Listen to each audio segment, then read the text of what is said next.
very cheap relative to global equities. If I can try and put some sort of data on that, we have data going back 50 years, which blends a price-earnings ratio, a dividend yield, and a price to book.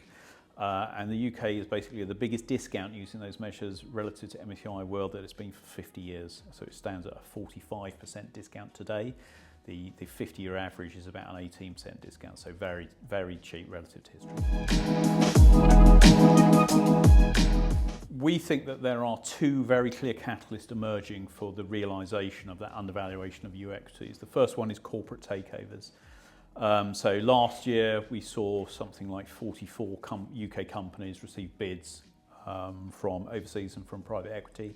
And I think that is a demonstration of the fact that a lot of these companies are very, very cheap, and other companies are now taking advantage of that. So that was catalyst number one. Catalyst number two is share buybacks. UK companies have finally, I think, woken up to the fact that they should use these very low valuations to their advantage by repurchasing their own lowly valued stock to the benefit of their shareholders. And at one point last year, 50% of UK companies were buying back their own stock. That was higher than any other market in the world. I think the area we are most excited about at the moment is financials, and specifically banks. And the reason we're excited about banks is because operationally things are very good at the moment. So interest rates are at a level in which net interest margins are healthy.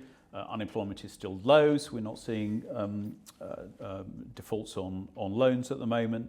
But going back to this point on catalysts, they are a great example of companies that are using their low valuation to their own advantage by basically repurchasing their own stock.